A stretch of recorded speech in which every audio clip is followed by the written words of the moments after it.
প্রশ্ন হলো, মসজিদ পরিচালনার ক্ষেত্রে ইমামের ভূমিকা কেমন হওয়া উচিত? ইসলামিক জ্ঞানশূন্য কমিটির মন গড়া মতো ইমাম চলতে পারবে কিনা? দেখুন, ইমাম যদি মেরুদণ্ডওয়ালা হয়, মেরুদণ্ড বুঝেন কি?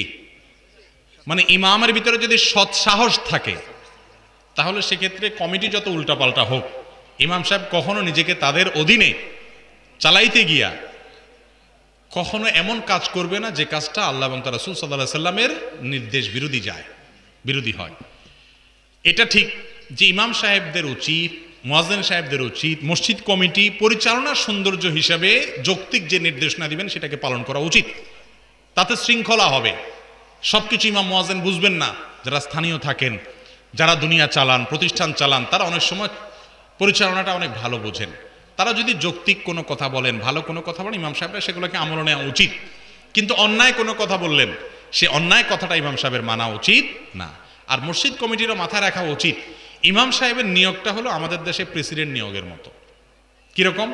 প্রেসিডেন্ট নিয়োগের আগে সংসদ সদস্যরা সবাই স্বাধীন যে কাকে তিনি প্রেসিডেন্ট হিসাবে নির্বাচন করবেন, ভোট দিবেন, তাদের ব্যাপার।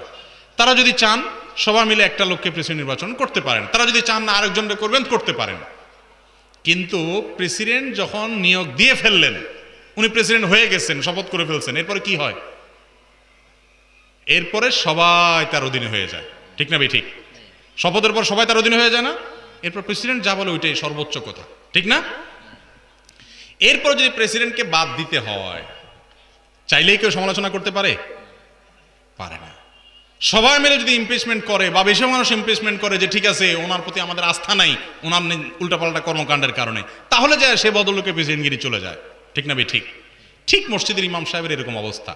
নিয়োগ দেওয়ার আগ পর্যন্ত আপনাদের স্বাধীনতা আছে, আপনারা কাকে নিয়োগ দিবেন। আপনারা যাকে ভালো মনে করবেন, কোরআন হাদিসের নলেজ আছে, আমল আছে, তাকওয়া পরেজগারি আছে, দেখে আপনারা 20 জন 50 জন আলেম থেকে একজনকে নির্বাচন করেন। এই ক্ষমতা আপনাদের হাতে আছে। কিন্তু উনি যখন নিযুক্ত হয়ে গেলেন, এবার উনি হয়ে গেলেন ইমাম, আপনারা মুক্তাদি। এখন কমান্ড কার চলবে? ইমাম সাহেবেরটা চলবে। আমি কি বুঝাতে পারছি? যদি আপনি নিয়োগ দেওয়ার পরেও ইমাম সাহেবকে মনে করেন ইমাম সাহেব তো আমাদের অধীনস্থ, তাহলে আপনি ভালো করে শুনে রাখেন, চাকরের পিছনে নামাজ হয় না। নামাজ হয় না বলতে বিশুদ্ধ হয় না এটা না, ইমামের পিছনে নামাজ হয়। ইমাম মানে নেতা। আপনি আপনার ইমাম সাহেবকে যদি চাকর মনে করেন, আপনার অধীনস্থ মনে করেন, তাহলে আপনি নিজের নামাজ নিজেই নষ্ট করলেন। আপনি একজন চাকরের পিছনে নামাজ পড়তেছেন। ঠিক না ভাই? ঠিক। আর যদি আপনার ইমাম সাহেবকে আপনি নেতার মতো চোখে দেখেন, তাহলে আপনি একজন নেতার পিছনে নামাজ পড়তেছেন। দৃষ্টিভঙ্গিটাকে পাল্টাইলে অনেক সুন্দর হয়ে যাবে না ইনশাআল্লাহ? ইমাম সাহেবদের সম্মান দেওয়া শিখতে হবে। অনেক মসজিদ কমিটির ভাইয়েরা মনে করেন যে আমরা তো বেতন দিচ্ছি। আমি বলি না, কোন মসজিদ কমিটির লোকেরা ইমাম মুয়াজ্জিনের বেতন দেয় না। কিভাবে দেয় না? ওনারা যে বেতনটা দেন, এই বেতনটা কার টাকা দেন? বুঝেন না আমার কথা? মসজিদের যে ফান্ড আছে, সে ফান্ড থেকে ইমাম মুয়াজ্জিনের বেতন দেওয়া হয়, তাই না? সেই ফান্ডের টাকাটার মালিক কে? সভাপতি, সেক্রেটারি সাহেবরা, কেশিয়ার সাহেবরা, কমিটির লোকেরা? এই টাকার মালিক কে? আল্লাহ তাআলা। কিভাবে আল্লাহ তাআলা মালিক? আমি বুঝাই। মসজিদের সভাপতি সাহেব, সেক্রেটারি সাহেব, কেশিয়ার সাহেব, সদস্য সাহেব বা সাধারণ মুসল্লি সাহেবরা যে টাকাটা মসজিদে দেয়, এই টাকাটা কেন দেয়? সওয়াবের আশা দেয়। ঠিক না ভাই? ঠিক। যে এই টাকাটা দিলাম, আল্লাহ আপনার ঘরে দিলাম, আপনি আমাকে সওয়াব দিয়েন। তাহলে টাকা আল্লাহ পেয়ে গেছে, আল্লাহকে দিয়ে দিয়েছেন, আল্লাহ আপনাকে বিনিময়ে সওয়াব দিবে। এই টাকাতে আপনার কোনো সে থাকার কথা এখন আর? এই টাকার মালিক এখন কে? আল্লাহ। আল্লাহর ঘরে আল্লাহর টাকাটাকে আল্লাহর ঘরের কাজে ব্যয় করার জন্য নির্মাণে খরচ করবেন, ইমাম সাহেবের বেতন দিবেন, মুয়াজ্জিন সাহেব বেতন দিবেন, অর্থাৎ আল্লাহর ঘরের কল্যাণার্থে আপনি এখন খরচ করতেছেন। আপনি এখন আল্লাহর প্রতিনিধি, আল্লাহর হয়ে আল্লাহর ঘরের তত্ত্বাবধানকারী হিসেবে আপনি এটা ব্যয় করছেন। এটা আপনার পকেটের টাকা দিয়ে আপনি যে চাকর রাখেন, আপনি যে লোক রাখেন, ইমাম মুয়াজ্জিনকে সেরকম টাকা আপনি দিচ্ছেন না। আপনি হয়তো দান করছেন, কিন্তু দান করার পর এটার মালিক এখন আর আপনি নেই। আপনি তো আল্লাহকে খুশি করার জন্য দিচ্ছেন, এখন মালিক আল্লাহ হয়ে গেছে। আপনি যে বলেন যে আমার টাকা দিছি, তাহলে তো আপনি আল্লাহকে দিলেন না। আমি কি বুঝাতে পারছি বিষয়টা? এই দৃষ্টিভঙ্গি যখন ইমাম সাহেবের ব্যাপারে, মুয়াজ্জিন সাহেবের ব্যাপারে কমিটির লোকদের আসবে, তখন তারা দান করে দানের সওয়াবটা পাবেন, আল্লাহর ঘরে সেবা করে সওয়াব পাবেন, জান্নাতি হতে পারবেন।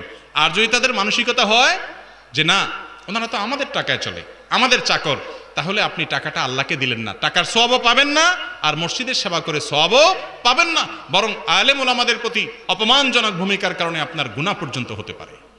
এই জন্যই তো মসজিদ কমিটির লোকদের বৈশিষ্ট্য বলতে গিয়ে আল্লাহ বলেছেন, ইন্নামা ইয়ামুরু মাসাজিদাল্লাহ, আল্লাহর ঘরের দায়িত্ব পালন করবে, আবাদ করবে ওই লোকেরা, এক মান আমানা বিল্লাহ, যে ব্যক্তি আল্লাহর প্রতি ঈমান আনবে, ওয়াল ইয়াউমিল আখির, এবং আখিরাতের প্রতি বিশ্বাস রাখবে, দুই ওয়া আকামাস সালাহ, সালাত পাঁচ ওয়াক্ত পড়বে, বেনামাজি হবে না, তিন ওয়া আতাজ যাকাত, পয়সাওয়ালা হলে হিসাব করে যাকাত দিয়ে দিবে, আল্লাহর ভয় থাকবে, চার ওয়ালাম ইয়াখশা ইল্লাল্লাহ, আল্লাহ ছাড়া আর কাউকে পরোয়া করবে না, আল্লাহর নির্দেশ মতো চলবে, অন্য কারো নির্দেশ চলবে না।